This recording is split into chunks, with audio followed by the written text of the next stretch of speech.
and founding director of Galerie Myrtis, a blue chip gallery in Baltimore City specializing in African American art.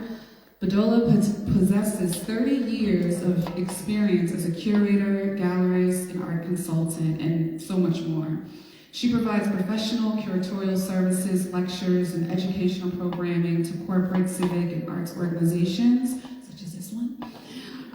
Career highlights include the curation of 2 international art exhibitions. In 2019, Bedolla co-curated Building Bridges 2, The Politics of Love, Identity, and Race, held during the 13th Havana Biennale in Havana, Cuba. In 2022, Bedolla made her second international appearance with the Afrofuturist Manifesto, Blackness Reimagined, featured at the 59th Venice Biennale in Venice, Italy. The exhibit is currently on view at the Reginald F. Lewis Museum in Baltimore, as well as the Lewis Museum at Morgan State University. So she has 3 exhibitions up in Maryland. It's just incredible. In 2022, Bedolla collaborated with Christie's New York to bring diversity and equity into the art world. About time, am I right? The relationship is highlighted in the New York Times article, Christie's in a Baltimore Gallery to Sell Work by Black Artists by Robin Pogrebin. I will pronounce it the same way. Okay. In ArtNet News editorial, a Black-owned Baltimore gallery aims to change the game by partnering directly with Christie's by Victoria Benzine. Ladies and gentlemen, Miss Myrtis Bedolla.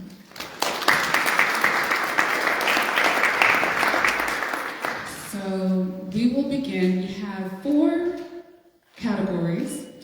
The first category is about you and your curatorial practice. So my first question to you is, tell us about your background and what led you to become a gallerist. Thank you, Chanel. Thank you for providing me with this opportunity.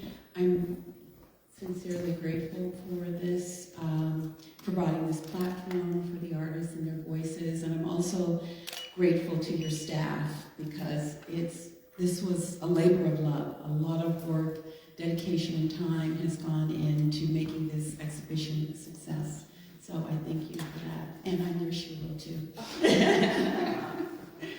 So, I'm sorry. Thank you. That's my mighty husband always watching out for me. Get those things out of your ear.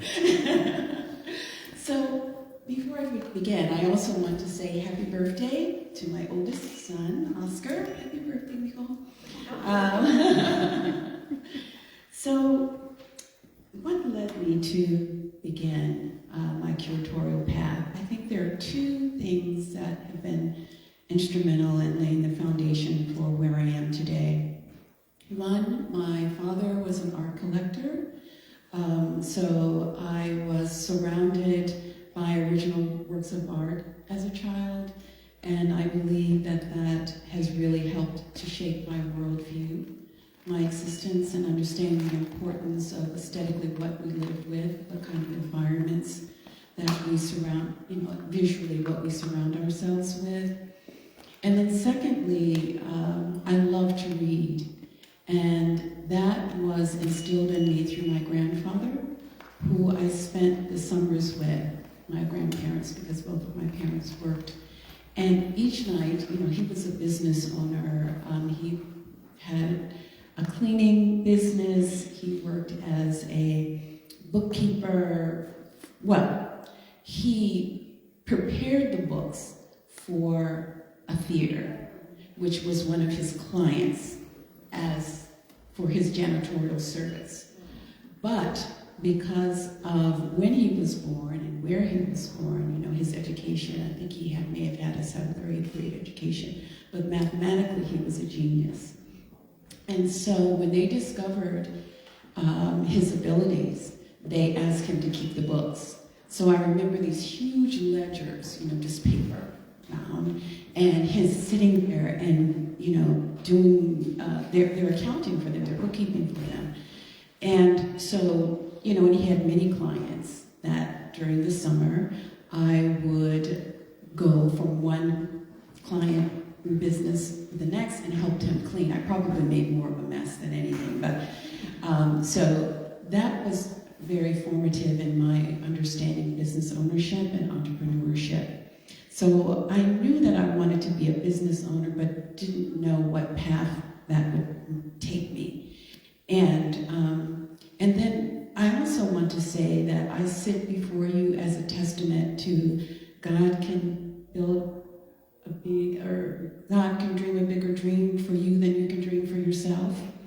Because of my grandfather's mathematical abilities, I began a career educationally, believing that I was going to become a CPA.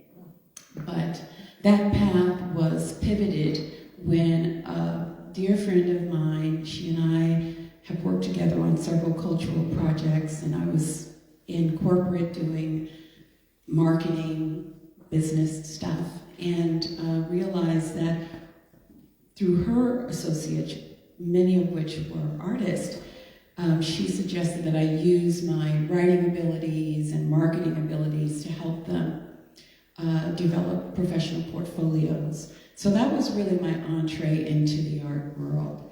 And so that's what I began doing, but still working my 9-to-5 job. And my friend, being my friend and my sister friend, she calls all her artists and she's friends, and she says, Myrtis is representing artists. I was like, oh no, I'm not. What I'm doing is helping a few write their professional artist statements, biographies, and resumes. And many of those artists were very well educated, but really didn't understand what each one of those documents should entail and how they can be used to move their careers forward.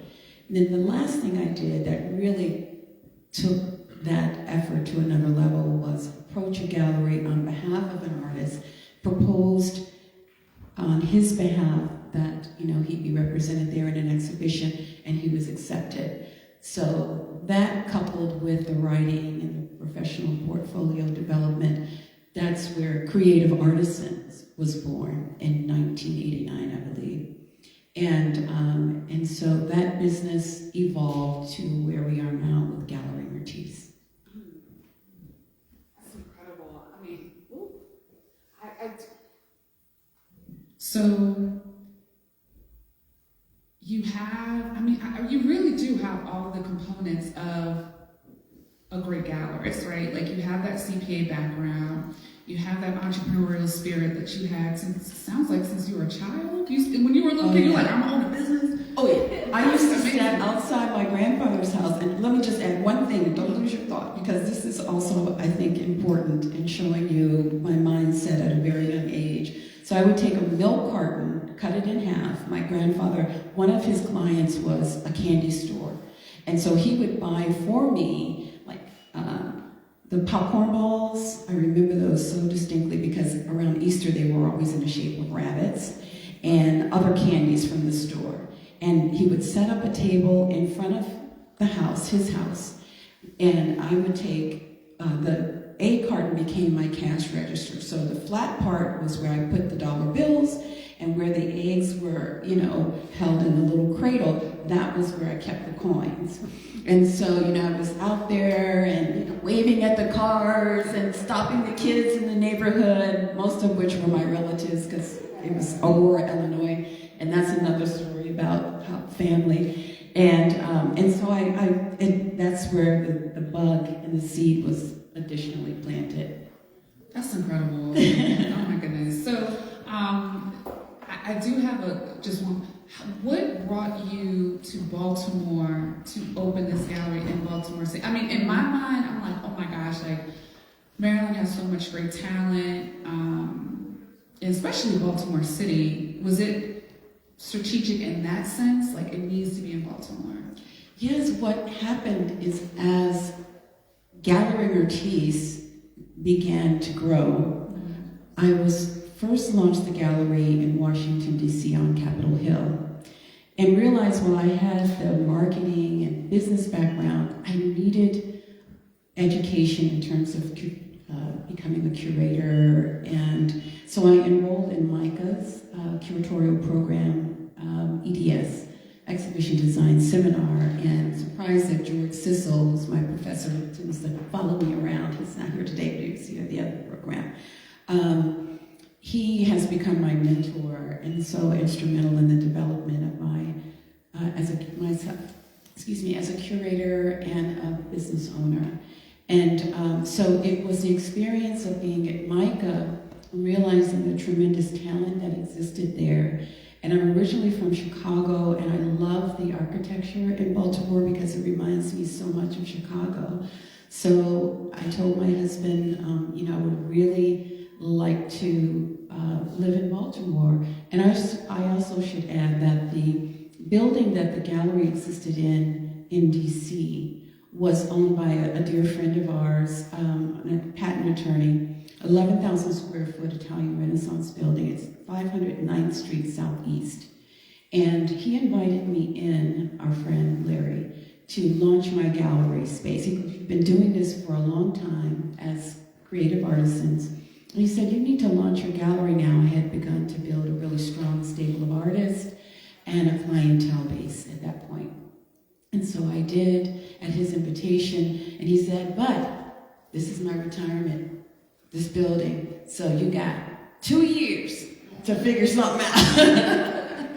So it took nearly 2 years for us to find the incredible building where Galerie Myrtis now is. My husband actually found it for us, and it's just a perfect location. Yeah, and for any of you that have not been to the gallery, it is a treat. And they have incredible exhibitions that are consistently rotating. Mm-hmm. I have one more question within this category.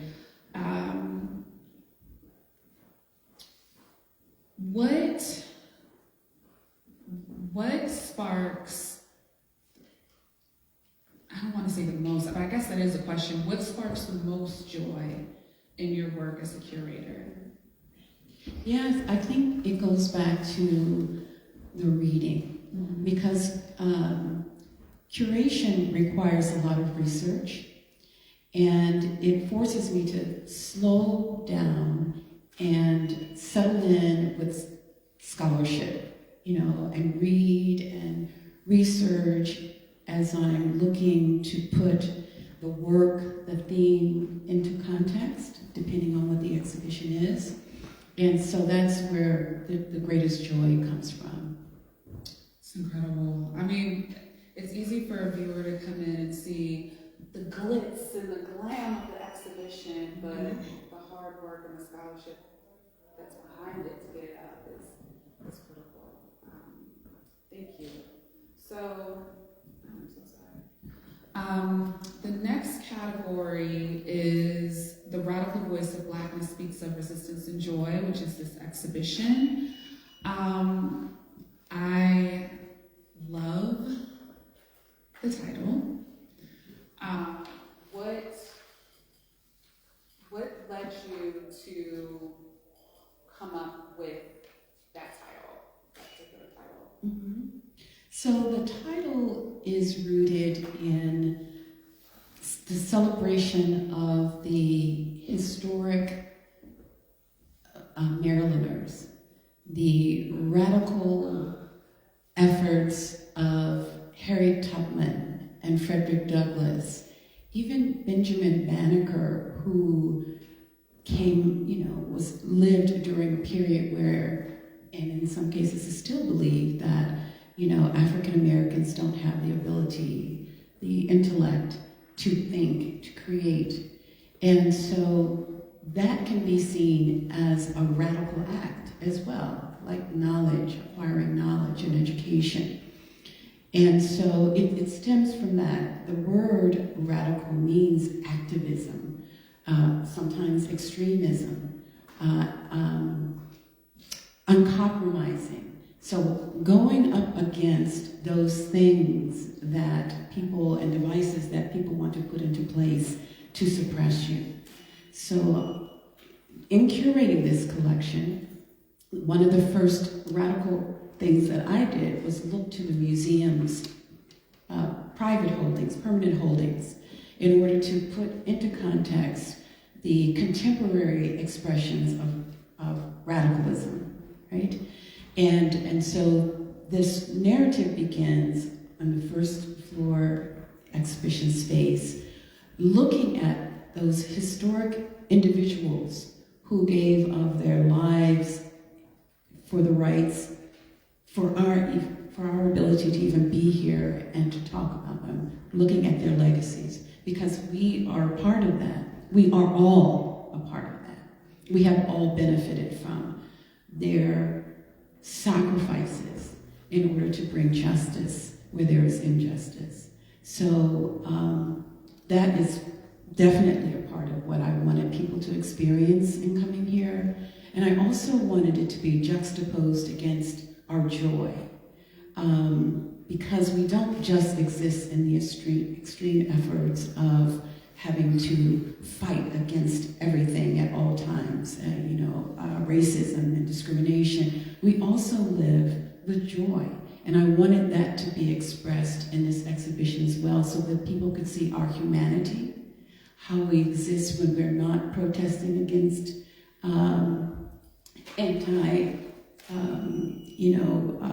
white supremacists or just, again, devices that exist to suppress us. And then in the center of this conversation is healing. And that is what Felicia G's video brings to us. If you have a time to listen to it later, it is 8 minutes and I believe 48 seconds. And that's the period of time where the police officer held his knee on George Floyd's neck and took his life away. And so she takes that 8 minutes and 48 seconds for us to be still and to breathe and to think and to contemplate about the beauty in life. So what she is chanting as you listen to the audio are prayers, devotions, in order, again, for us to sit in a moment of stillness. So curation, exhibition titles, I want them to be thought-provoking, somewhat provocative. I want it to be people's curiosities and imaginations to be engaged, and then to come and experience it, because if we have it here and no one experiences it, then it definitely defeats the purpose of what we're attempting to do. When Shalisa brought the title to our staff, Shalisa Howard was our past curator. She's going to be the adjunct professor of archival management at George Washington University, but she worked closely with you on this project. And when she brought that title to our staff meeting, we were just all blown away. Because even with that title and not having the curatorial statement, we got it. And it's poetic, and it really does resonate with just the Black experience, as being and owning it, right? Owning our radical voice, I just thought we all thought it was incredible, so thank you. Well, the exhibition features 17 artists that have either lived and or worked in Maryland. In your experience working with these artists, what does it mean? What does it mean to be a radical Black artist in Maryland, a state that has a tremendous history in Black civil rights, history and artistry, but Maryland is still the South, So what has been your experience working with Black artists, and I would say particularly Black artists who infuses the history of Black civil rights and resistance movements in their work? Yes, well, it's been a tremendous experience and one that has been life enriching. Again, going back to meaning, and the word radical means militant, revolutionary, activist, extremist, and uncompromising. And so I look to artists who bring truth to power, right? Truth to the imagery, and use that as a way to deploy their voice in addressing those concerns, and not always concerns in a negative way, but just speaking to our Black experiences. That's just really rooted in our cultural aesthetic, and also, and then its purpose is to educate. Ultimately, what we're trying to do here is educate. And we, because we are not a monolith, our experiences are very different. And so this exhibition is also rooted in the African tradition of call and response, right? So the call is radical voice, but the response is a joyous one. And then in the center of that, again, we have our healing. So all of these things, and what I'm trying to bring in terms of the experience, is rooted in the artist's ability and storytelling. And Maryland has such a rich history, as you've said. I mean, this is a home of Frederick Douglass and Harriet Tubman. And so there's such this strong and important history about activism and Maryland artists speaking to injustice and using their art as a weapon in order to put forth their ideas, their concerns, and the things that they treasure and want us to know about how they navigate the world. Incredible. I mean, Maryland is where it's at. Oh, it's powerful. It's powerful. And I want to say real quick, just so, this museum has had a super long history of exhibiting incredible artists. When I said earlier, we haven't had a show to this caliber, what I mean is the survey of art, just the diversity of artists in such a large survey has been such a great new program for the museum. So thank you. So in this exhibition, most of the work, aside from a few, are figurative and all rooted in all. Excuse me. Am I loud enough? Yeah. Okay, I'm just on. All right. Okay. Most of the works are figurative and all rooted in Black history. And I'm going to add just a quick anecdote to this question. So we did a lot of school tours at the museum, and the works that they gravitate most to are the figurative paintings. And particularly this one over here, Tawny Chapman, so the contemporary figurative works. And I'll ask them, like, what do you see? Why do you gravitate most to this painting? And a lot of it is, well, he looks like me, you know what I mean? Like, or he looks like my uncle, or, like, I know this person, you know what I mean? Why do you think, as part of this mission, right, to educate others, why is this representation so important in museums? I love hearing that we have young people here who are responding in a way that says, I see myself. Because growing up in Chicago, I lived near the museums, and I was a wanderer. I mean, I would not allow my kids to wander. Well, they lived in a safe space, but I would wander and walk to museums, and my mom would be freaking out. No cell phones back then. Where have you been? And I would just walk for miles, sometimes with a pack, you know, your little neighborhood kids. But I would always go to the museums and libraries and just like hang out. But I didn't really see myself in those spaces, well, in the museum spaces. But there was something visually compelling about what I was experiencing there. So what's important about what we have, the works, the figurative works in this exhibition, is that it's being presented devoid of the Eurocentric lens.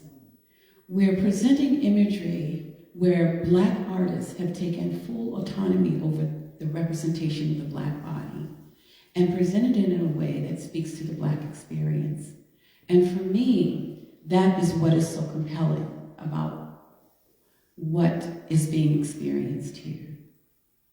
Thank you. Jan, am I loud enough? Okay, no? Okay, sorry.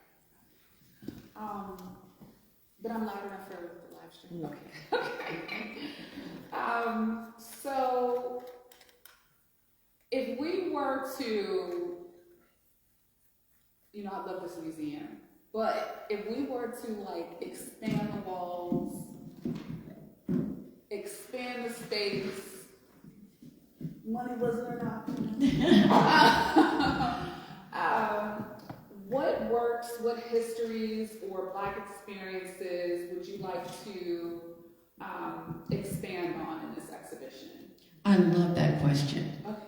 Because what I would have loved to explore more deeply would have been the legacy of Justice Thurgood Marshall. He's a Baltimorean, a civil rights attorney, and I just would have loved to be able to share with our community and the public at large his contributions to the civil rights movement. Wonderful, wonderful. For those of you that don't know, we have there is a incredible Thurgood Marshall monument right in front of the State House. Raise your hand if you have seen that monument. Okay. Well, some of you have some homework. Okay, sorry. Because it is incredible. So, if you don't mind, I'm going to ask one more question in this category. Well, actually, you know what? Let's move on to the next category, which is the Venice Biennale. I have not gone, but I will go, because I feel like it's good to speak things into existence, which is why I asked the first question around expanding this exhibition. The Venice Biennale was founded in 1895 as the International Exhibition of Art of the city of Venice to promote the most noble activities of the modern spirit without distinction of country. The Biennale is arguably the most prestigious art exhibition in the world. In 2022, you became the first Black woman-owned gallery owner to participate in the Venice Biennale. Can we please?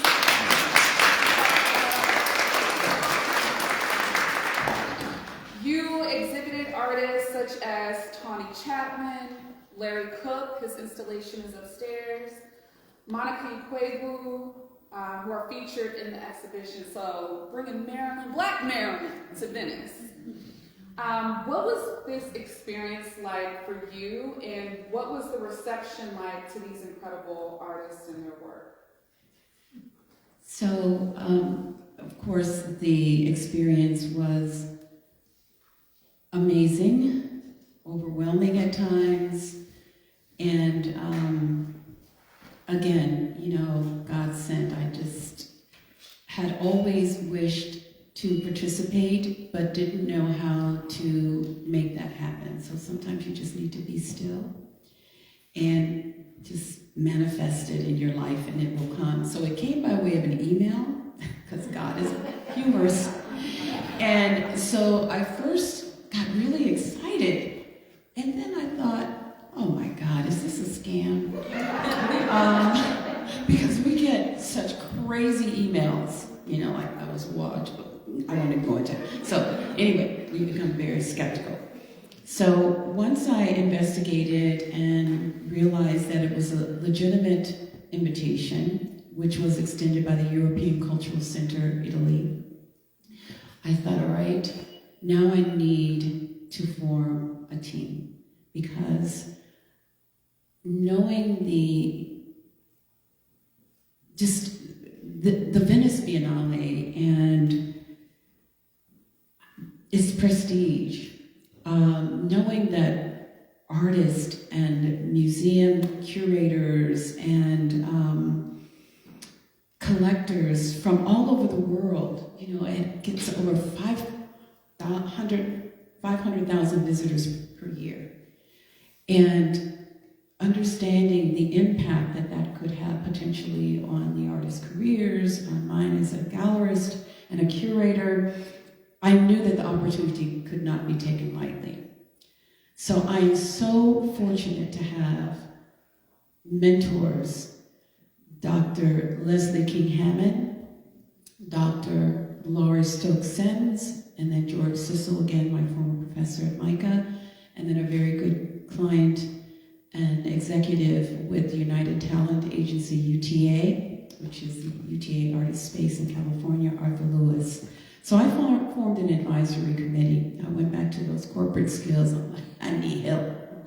So each one of them agreed immediately to give of their time, their knowledge, and their experience to help me formulate, conceptualize, and bring the exhibition to fruition. So it took about 2 years of planning to make it happen. So it is now here in Baltimore. It has been divided between the 2 Lewis museums, the Reginald F. Lewis Museum and the James E. Lewis Museum on the campus of Morgan State University, which is very meaningful for me to be able to bring this exhibition of these stellar artists to my home state and to my hometown, and then allow everyone to see the beauty of that expression, being the Afrofuturist Manifesto, Blackness Reimagined. So the exhibition itself, which I curated to bring an experience that would, on a global platform, one that speaks to the social, economic problems and racism that African Americans face. In the past, what we're dealing with in our presence, and then I asked the artists to envision what they want to see in our future. So Afrofuturism is rooted in the philosophy and theory of Black empowerment and liberation. So I curated it around 3 central themes: time, space, and existence. So, and I allow the artists to decide which 3 of those themes that they would like their work to respond to. So in time, 3 of the artists used it as a way to draw from African folklore. One drew from Greek mythology, and another looked to Sun Ra and Afrofuturism in terms of space is the place. Like, we need to leave this crazy world and get to another planet.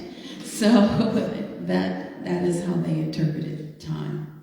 Space, for 3 of the artists, was looked at through the lens of our Black consciousness, physical space, and our spirituality. One artist drew from his imagination and asked us to conceive of mass incarceration without anyone incarcerated. He took photographs of prisoners that were taken in a prison yard and digitally removed them and what remained was beautiful landscapes. So he asked us, and you may already know that 40% of the prison population is comprised of Black men. So what would a prison system be like where there were no one was incarcerated? That we offered instead mental health services, drug treatment. And so that's what we were challenged to think about. Delita Martin took us to a spiritual place, and she focuses on the existence of Black women. So she provided, through her work, the ideas that Black women exist between the physical and the spiritual world, right? And she calls it the veilscape, that we are these spiritual beings, and not with magical powers, but just with the existence, the way in which we exist, just beautiful expressions of Black women. And then existence, as the last category, were ideas conveyed through the work of Tony Chapman and Monica Ikewu. Both of their works are here. And they focused on our youth, what the future would look like for our youth. Monica asked us to think about Black youth in a way that we put our stereotypes aside, because she said a lot of her peers, her contemporaries, because of the way they're dressed, they're looked down upon. And really, it's just a way in which they choose to express themselves. And she asks us to look beyond the way in which they are dressed and really see through to who they are as human beings. And then Tawny, whose works are primarily focused around Black girls, young girls. She's a mother of 2 girls and has 3 children, but she has 2 daughters. And she asked us to look to our young women and the future of their lives and presents them in beautiful ways. And as acceptance of who they are as they exist. So that's our Venice exhibition, which you can now experience here. Right here in Maryland. I would have paid money, volunteer time, just to be a fly on the wall in the conversations that you had with your advisory council. Because I'm sure that, these are heavy hitters in the art world. Lowry Sims. I know, who curated Robert Colescott's. She was part of the team that curated Robert Colescott's exhibition in 1977. He's the first African-American to ever have participated in the Venice Biennale, which has existed since 1895. And then Simone Lee, who represented the U.S. during last year's Biennale as the first African-American woman. Leslie King Hammond. For me, I can't speak for them, but just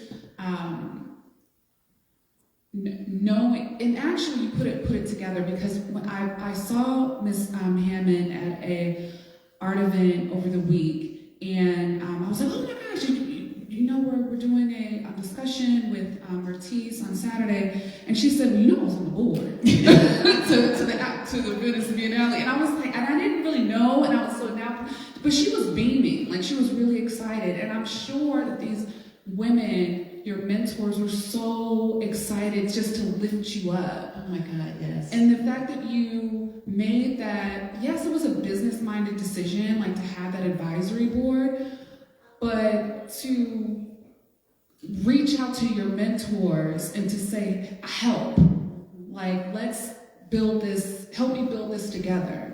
You know, it's just incredibly meaningful and should be a documentary. It's incredible.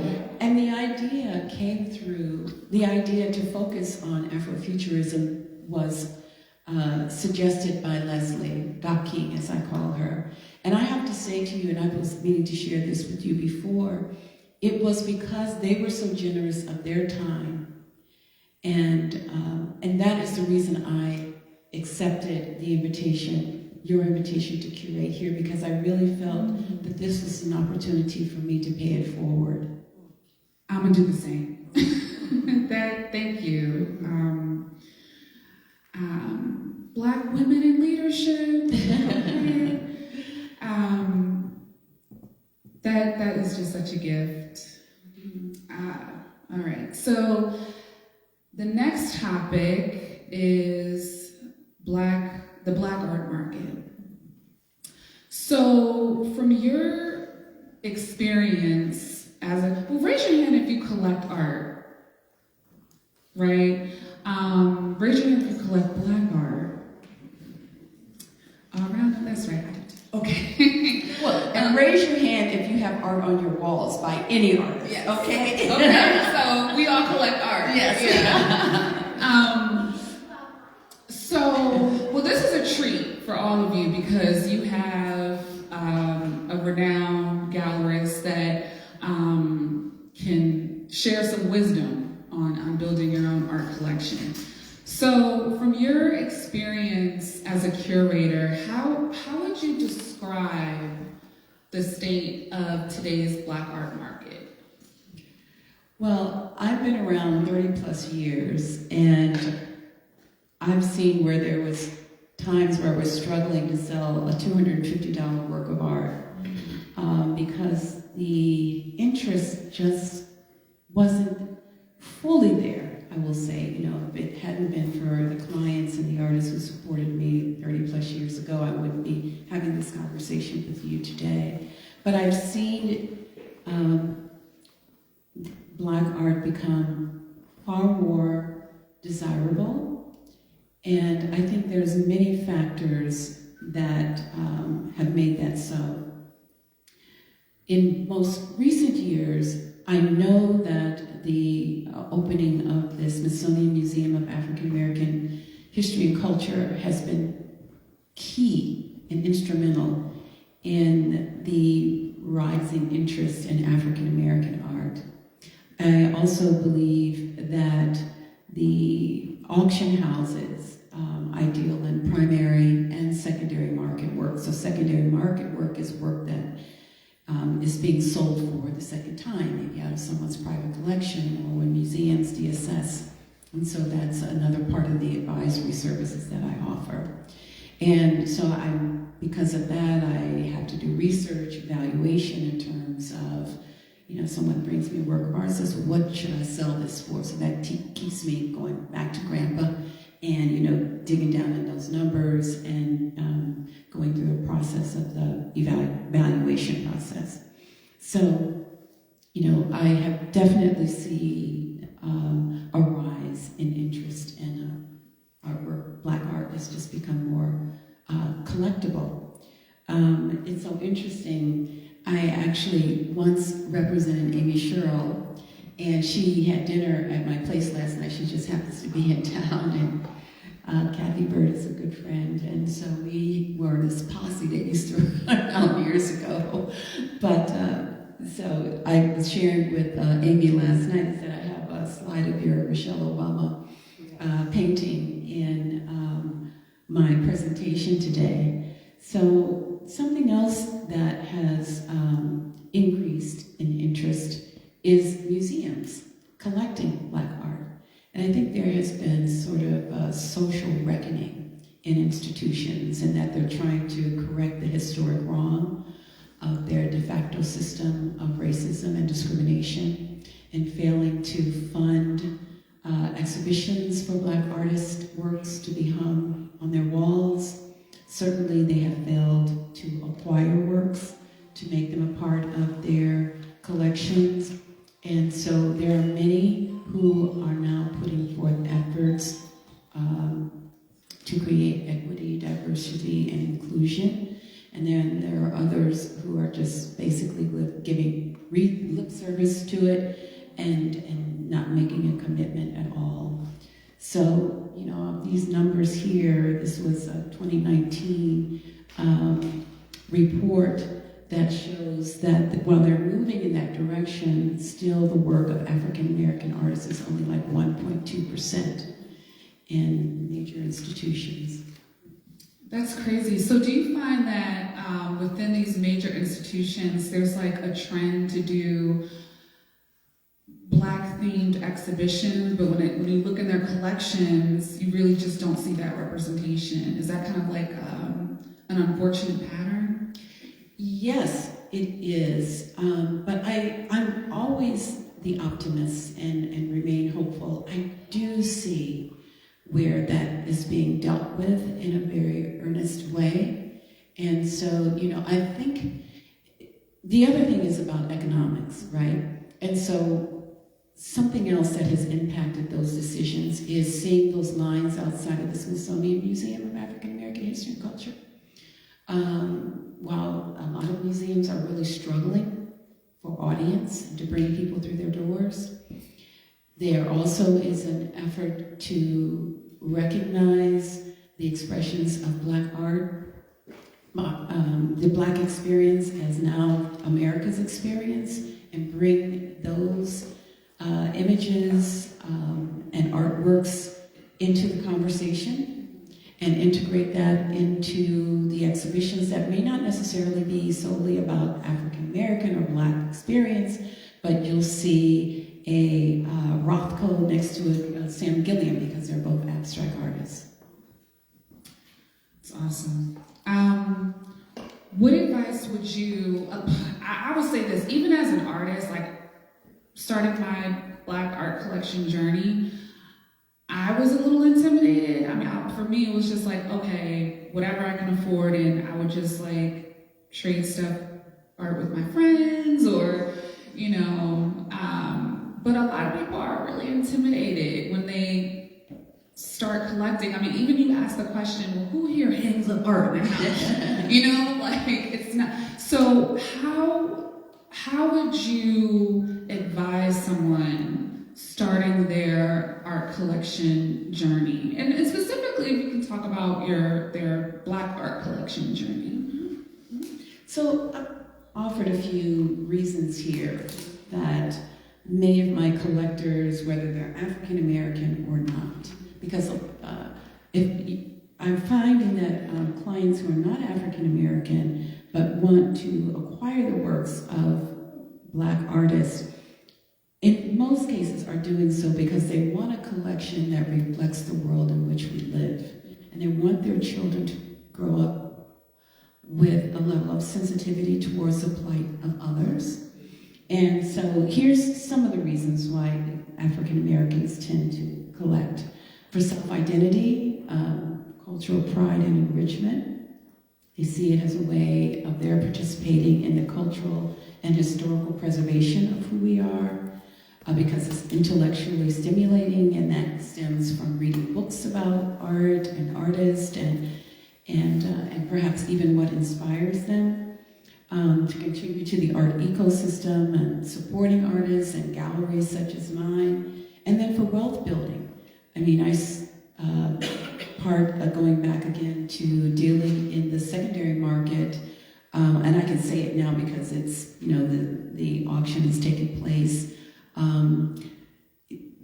I handle estates, and only the art collections within those estates, and consigned a painting by Elma Thomas to an auction house in New York. I work with several auction houses in New York, and the painting sold for over $500,000. So those funds go primarily to the family. So this is a way of passing down wealth, building wealth by buying. I mean, let me tell you, my clients who bought an Amy Sherrill, when I was first representing her, love some Myrtis.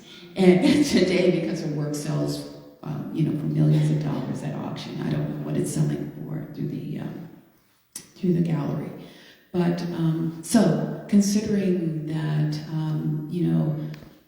art can also be part of, your wealth building, it's a appreciable asset, and those two are some of the reasons why collectors buy. I think the wealth building piece for me is, plus of course I love Black art, is something that I think a lot of people don't consider. They think for example, I do have an Amy Sherrill story.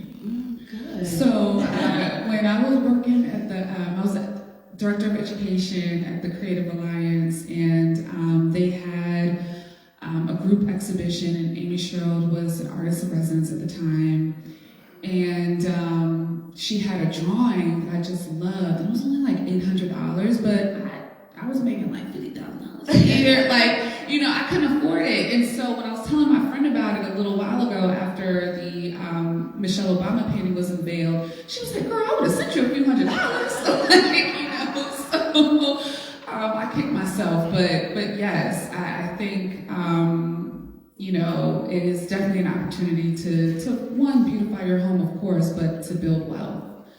And I want to just add one comment to that. So, and I'm glad there's something else I wanted to say too. But firstly is that what we do at my gallery, and most galleries would do this, is offer a payment plan.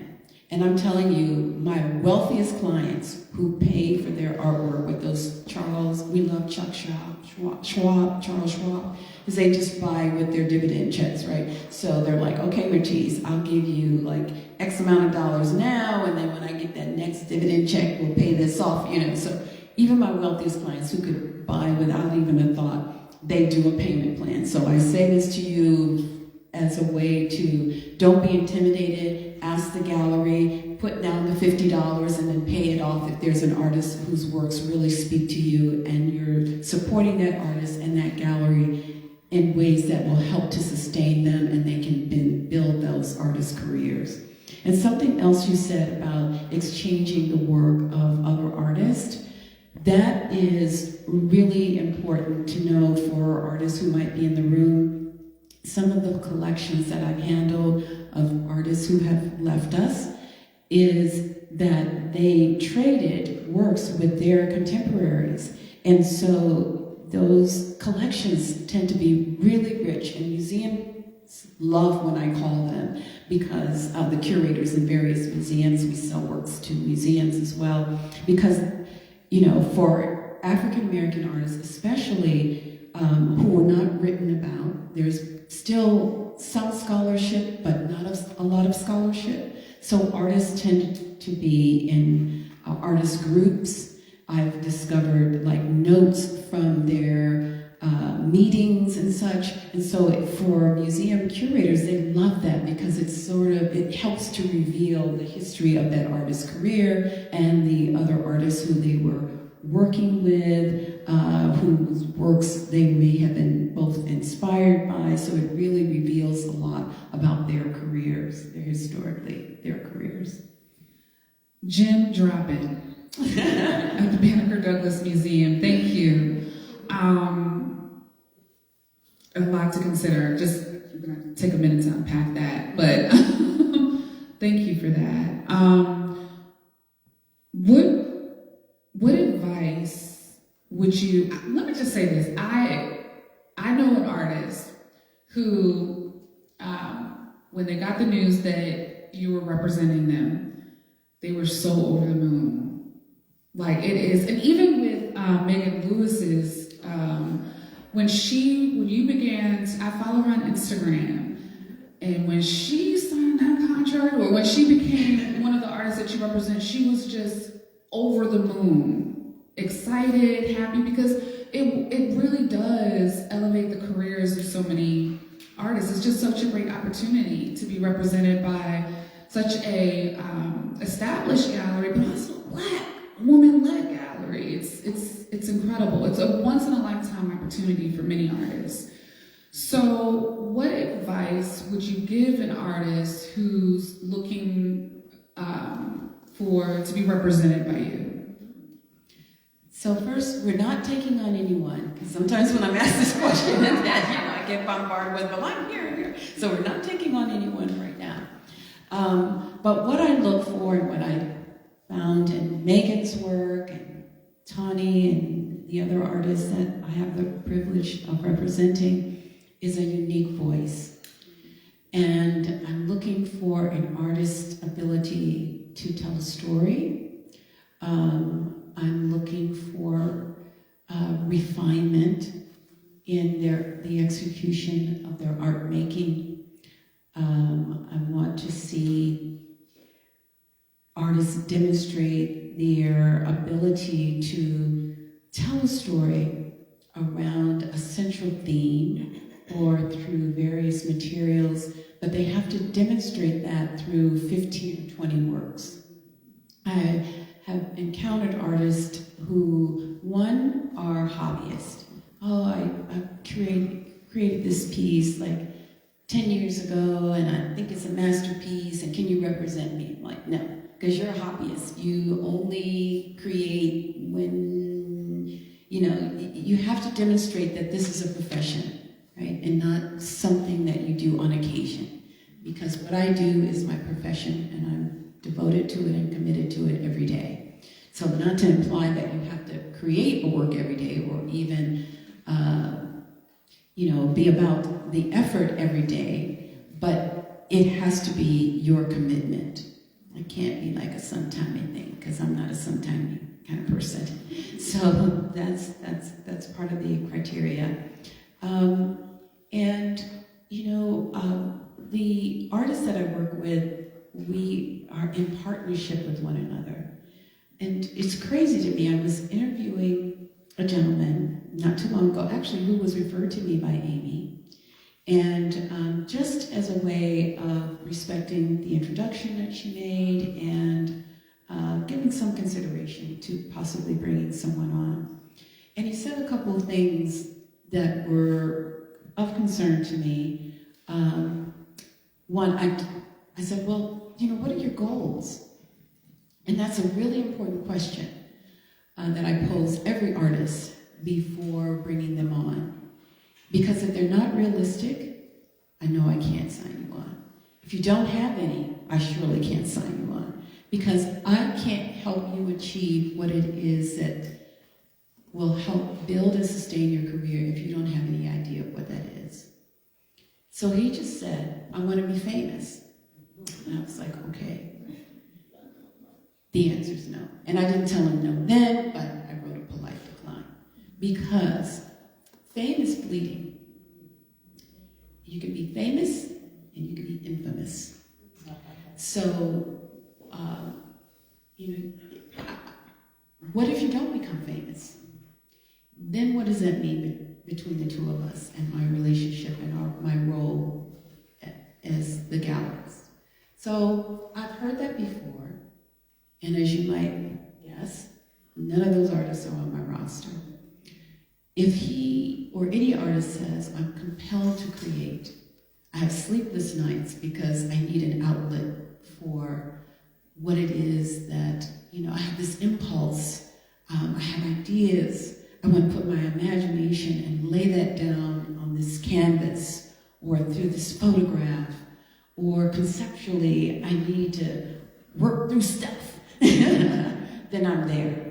That I can support, that I can get on board with, because I understand that as a writer, I have sleepless nights because the voices inside me say I need to lay things down and write them out, and that's how I contemplate and formulate my world.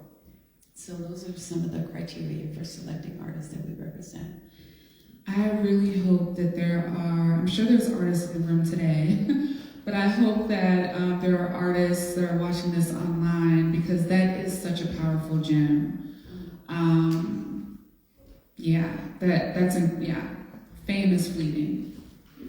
So I was going to ask this question, but I intentionally made it my last question, which is, what is an adventure that, and it could be real or imagined, because it is good to speak things into existence, but what adventure are you most excited about? Like the next steps for you? Yeah, so the next steps for me are, I'm considering opening a second location. Where? Annapolis? No, probably outside of the state of Maryland. I'm also looking to exhibit abroad again, internationally. I've had like 3, like Sweden, I want to do Basel, Switzerland rather, Paris and London. So I'm in sanctuary, so God, come on with another email. So, you know, I don't know how soon or how far in the future those opportunities will come, but I'm open and receptive to that. So those are some of the personal goals. You know, I have goals that I've set for the artist and work to help those come to fruition. And then I have my own personal goals too that I want. And then my husband's promised to get horses that I want to. I love horses, and I want to have a place where we have horses. I'm just throwing it out there, putting it out in public so you feel more obligated. You better hear his horses. That is awesome. Myrtis, are you a writer, a nonfiction writer? Like, do you have, or are you just a writer of? I have some things that I'm writing that are nonfiction. It's about my life, probably, and put it in a fictionalized way. So as a writer, the horses and the retreat is where I want to do my writing, and some other personal goals are to find a place where I can create a residency for artists. What I'm really looking to do, and this is a recurring dream, things come to me in dreams, is to buy a slave cabin, some place on a historic site. This is why I'm so drawn to Harriet Tubman. And I would like to create a retreat there. So I Google at times like old churches, looking for an old abandoned church somewhere, and maybe converting that. So again, manifesting it in dreams and writing and visions, and so hopefully, you know, we'll all have a big party at the opening. I'll ride the horse around. I'm incredibly moved by your how you describe your purpose. Like, you have this talent and you have these goals for yourself, but you are looking to uplift and inspire others to create work. I just think that's incredible. You went from, oh, we're gonna buy some horses, to, well, we're gonna do a residency, and we're like, that's incredible. And I really hope it's in Maryland. I'm sure you're gonna, okay, all right. Definitely. Maryland Commission on African American History and Culture. She's looking for a heritage site. Thank you. Can we please give these speakers a round of applause? So we're going to open it up for a Q&A. And Mrs. Son, you want to? Yes, I'll be passing the mic. Thank you both again. You were excellent. Okay. Can we give both Executive Director And I just have a really quick story before we begin the question and answer. I don't know, I'm sure Myrtis doesn't remember this, but a couple of years ago, Director, I may say Compton interchangeably, just newly Johnson, but Director Compton gifted the staff with a day trip to Miami for Art Basel. It was actually a professional development trip, and Art Basel, of course, is a huge show in Miami. And Myrtis was exhibiting there. But being that we were there for one day, I think we got there at 8 that morning, and we got on like, we were crazy. Yeah, we were absolutely crazy. And we're grabbing things along the way, you know, buying pieces of art. And our last location was where Myrtis was exhibiting. We were totally tired, and upon leaving, we were stopped by security at the door and accused of stealing art. And mind you, in that space, it wasn't an African American space. We were probably like a few of the African Americans there. So of course, you know, I was totally shocked, as was Director Johnson, who after maybe for about 30 seconds of going back and forth said, "I'm telling." I was like, "Well, what are you gonna tell?" She said, "I'm going to get Myrtis." I was like, "Okay."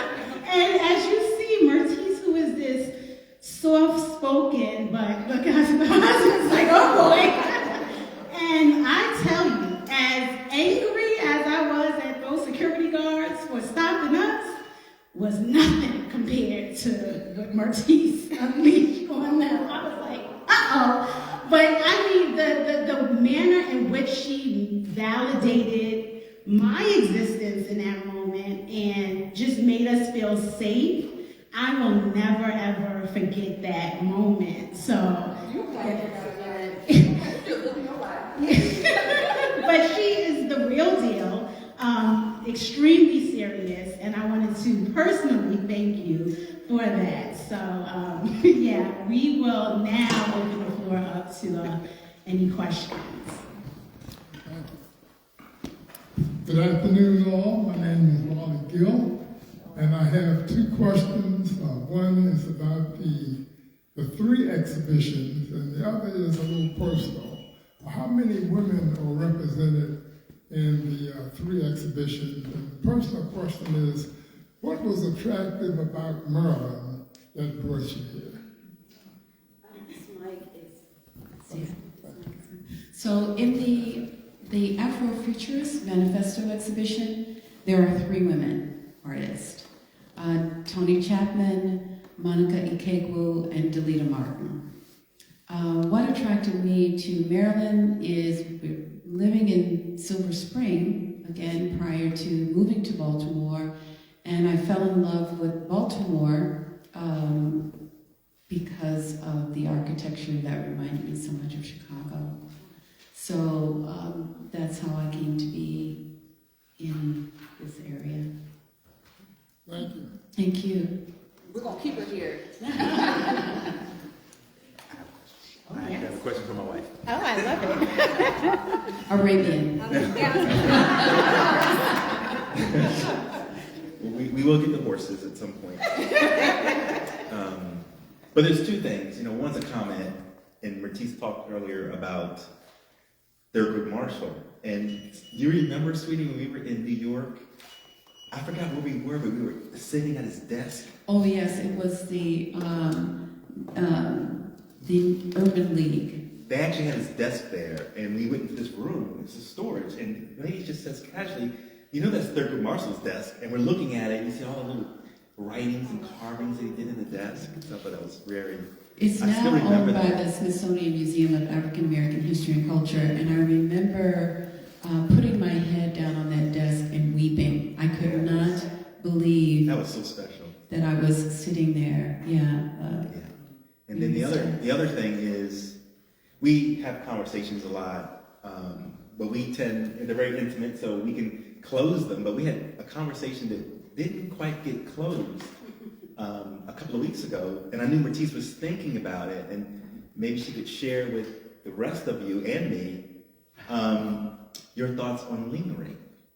Oh yes, we were talking about lingering, and in the sense that we wanted people. Alex actually was sharing with me some information that he had newly discovered. I can't remember. We watch a lot of documentaries and listen to podcasts all the time, and I can't remember the source, but the conversation in that experience for him was this theory of lingering and how people are to experience things. And I was like, oh my God, that's exactly how I want people to experience each exhibition that I represent. And that is to take time to linger before the piece, to rest with it, and either see yourself in it, like those children who have come here and say, I love that piece because that's me, or to contemplate the plight of others, and that being radically or joyously.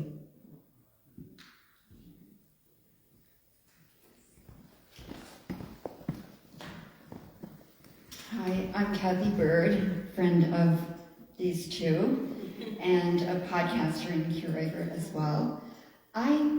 Last night you were talking about something you had in mind to create as a formative structure for emerging art professionals. Would you talk about that?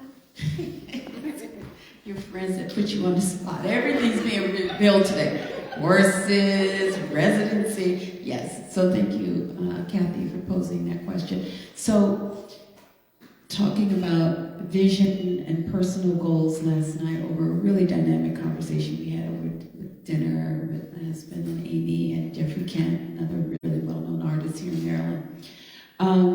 So yes, I have an idea to create cultural curators as part of maybe my nonprofit or from the foundation efforts, because this profession, one, lacks a lot of African Americans presence. There's still very few African American and people of color who see this as their path.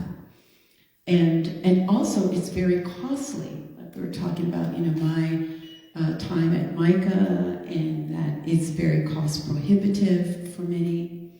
And also I should say cultural curators would actually be open to everyone. So it would be rooted in the foundation of looking at different cultures and researching it from my love of reading, and then presenting an exhibition based on a particular theme, and providing these opportunities to high school students, I would say the senior year, and then to college students, maybe undergraduates. I have an internship at the Gallery. It is a paid internship, which I've provided for many years. And I'm not boasting, but I do take pride in knowing that many of the interns who have matriculated through my program have gone on to really stellar careers. A lot of them went on to become employees, and then, who took that experience. One is now over the grants at the Andy Warhol Foundation.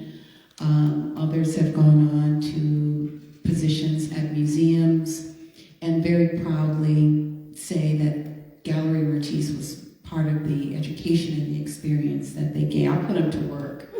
So, and of course I have benefited from, their youthful energy and social media abilities. The person that serves as my gallery assistant now, she will be completing her MFA at MICA and will become my gallery manager in just a few weeks and be coming aboard full-time, which I cannot wait. She's so brilliant and talented, Kai Vassar. So yes, I hope to create cultural curators as a practice for those who are considering getting into the profession, and it will not just be for young people, because when I entered MICA, I was the oldest person in the class, and so it will be, no age discrimination there, because sometimes you get to a point, just like for me, I've down a different path, chose a different professional path. So it will be something that, again, horses, land, building. So we're just putting it out in the universe. Do you have any other questions for Myrtis? Sure. My name is Bob Madden. Just to go on from your relationship with MICA. Yes. MICA is in trouble now. They don't have very much money. They're having a decline of applicants even to get into the school. Do you have any suggestions of how we could help? It's a Maryland institution and a big one, so yes, we'd like to see that grow. I don't think I'm in a position to really make any suggestions. I don't know the dynamics, and so I'm going to take a pause on that one, because I don't want to put anything out that would be considered like a criticism of them. My experience at MICA was very rich. It was challenging because I was a student and operating the gallery and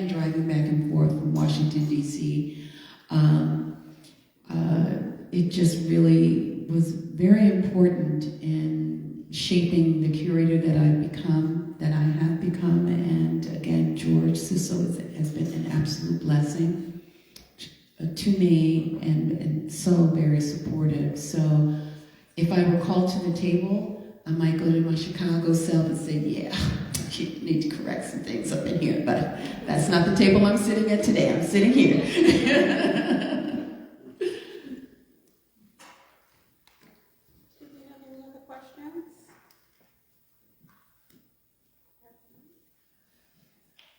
Well, then, thank you very much, Myrtis, Director Johnson. Thank you all for coming, of course. And we do have some light refreshments out in the hallway on the landing. Please stay, enjoy the exhibit, and we hope to see you at our next program. Thank you.